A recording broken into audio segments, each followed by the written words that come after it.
الحمدللہ آج میری خوش نصیبی ہے کہ میرے استاد محترم قبلہ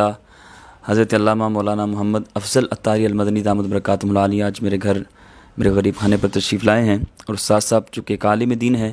اور تدریس فرماتے ہیں اور دینی مسائل شرعی مسائل آپ ان کے جوابات بھی ارشاد فرماتے ہیں، تو استاد صاحب کی آمد کا فائدہ اٹھاتے ہوئے میں استاد صاحب سے ایک سوال پوچھنا چاہ رہا ہوں۔ استاد صاحب آج کل فتنوں کا دور ہے، تو لوگ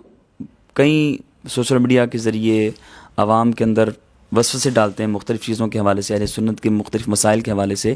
اسی طرح تقلید کے حوالے سے یہ بعض لوگ اس کے حوالے سے عوام کے ذہنوں میں غلط وسوسے ڈالتے ہیں کہ اس کی کوئی حیثیت نہیں، یہ کیا چیز ہے۔ تو آپ سے یہ پوچھنا چاہوں گا کہ تقلید کی ہماری شریعت کے اندر کوئی حیثیت ہے؟ اس حوالے سے کچھ ارشاد فرما دیں۔ بسم اللہ الرحمن الرحیم۔ جیسا کہ آپ نے تقلید کے متعلق سوال کیا ہے کہ تقلید کی شرعی حیثیت اور تقلید کرنا کیسا ہے،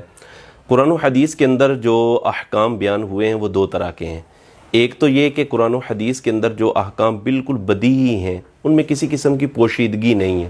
ان میں تقلید نہیں کی جاتی نا۔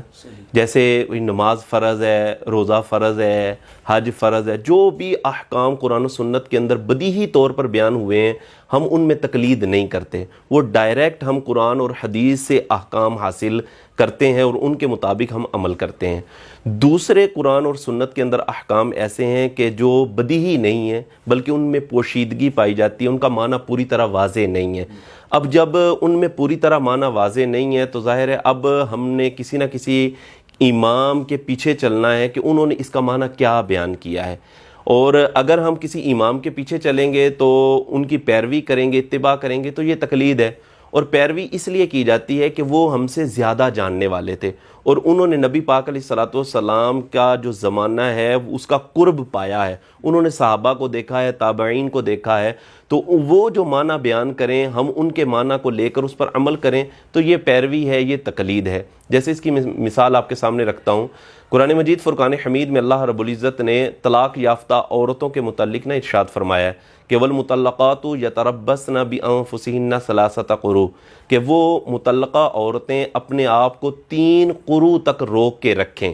یعنی ان کی عدت ہے، جس عورت کو طلاق دے دی جاتی ہے اس کی عدت یہ ہے کہ وہ 3 قروء تک اپنے آپ کو روکے گی۔ اگر وہ 3 قروء تک اپنے آپ کو روک لے گی تو پھر وہ آگے نکاح کر سکتی ہے، اور اگر وہ اپنی عدت نہیں گزارتی تو لہٰذا عدت کے دوران نکاح کرنا جائز نہیں ہوتا۔ اب قرآن کی اس آیت میں کہ جس میں اللہ رب العزت نے ارشاد فرمایا کہ والمطلقات یتربصن بانفسہن ثلاثۃ قروء، کہ وہ اپنے آپ کو 3 قروء تک روک کے رکھیں۔ اب یہ لفظ قروء ایسا ہے کہ اس کا معنی اگر دیکھا جائے تو 2 اس کے معنی ہیں، اس کا معنی طہر بھی ہے، اس کا معنی حیض بھی ہے، اور طہر اور حیض دونوں ہی اس کے معنی حقیقی ہیں، یعنی واضح نے ابتداءً ہی اس کو 2 معنی کے لیے وضع کیا ہے۔ قروء کا معنی طہر بھی ہے، قروء کا معنی حیض بھی ہے۔ اب کون سا معنی لیا جائے، اس حوالے سے قرآن مجید فرقان حمید اور حدیث پاک کے اندر واضح طور پر کوئی معنی نہیں ملتا، لہٰذا اب ہمیں کسی نہ کسی امام کی پیروی کرنی پڑے گی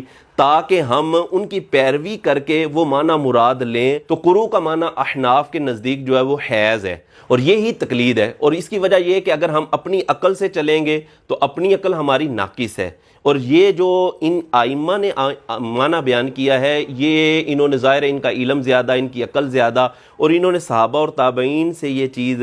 سیکھی ہے اور سیکھ کر آگے بیان کی ہے۔ تو یہ سمجھ لیں کہ یہی تقلید ہے کہ کسی ایسے مسئلے کے اندر، ایسے حکم شرع کے اندر کہ جس کو قرآن و سنت کے اندر بدیہی طور پر بیان نہیں کیا گیا، کسی امام کی پیروی کا نام تقلید ہے۔ اور اگر دیکھا جائے تو یہ صحابہ کرام علیہم رضوان کے دور کے اندر بھی ایسا تھا۔ صحابہ کرام علیہم رضوان کی اگر سیرت مبارکہ کو ہم دیکھتے ہیں، جیسا کہ ابن قیم نے اس چیز کو بیان کیا ہے کہ صحابہ کرام علیہم رضوان بھی سارے کے سارے فتویٰ نہیں تھے دیتے، بلکہ ابن قیم کہتے ہیں کہ 149 صحابہ تھے کہ جو فتویٰ دیا کرتے تھے، جن کا فتویٰ چلتا تھا، جس میں حضرت عمر ہیں، حضرت علی ہیں، حضرت زید بن ثابت ہیں، حضرت عبداللہ بن عباس ہیں، حضرت عبداللہ بن مسعود ہیں، حضرت عائشہ صدیقہ رضی اللہ تعالیٰ عنہ، یہ ایسے سمجھ لیں کہ یہ نامور ہیں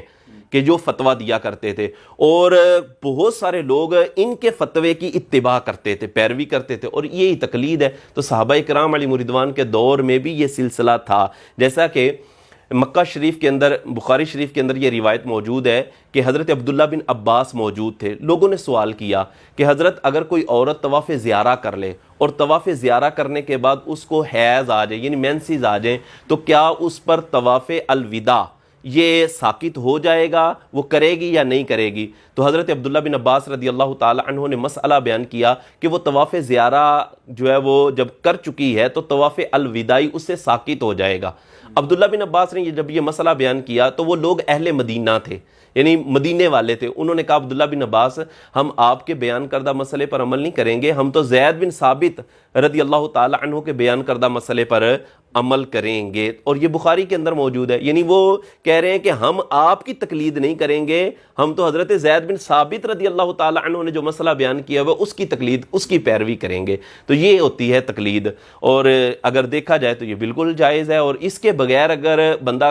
چلے گا نا تو چارہ ہی کوئی نہیں. اور جو لوگ کہتے ہیں نا ہم تقلید کو نہیں مانتے، وہی سب سے بڑے وہی مقلد ہے، وہی تو اپنے مولویوں کی بات مانتے ہیں. مولویوں نے جو معنی بیان کر دیا، ظاہر ہے اگر غیر مقلد ہیں تو ڈائریکٹ آپ قرآن اور حدیث سے مسئلے نکال کر دکھائیں تو صحیح. اتنا جو ہے وہ فرق محسوس ہوگا، آپس میں تعارض نظر آتا ہے کہ بندہ پریشان ہو جاتا ہے. تو یہ تقلید کے بغیر چارہ ہی کوئی نہیں. اور جو غیر مقلد اپنے آپ کو کہتے ہیں وہ سب سے بڑے مقلد ہیں.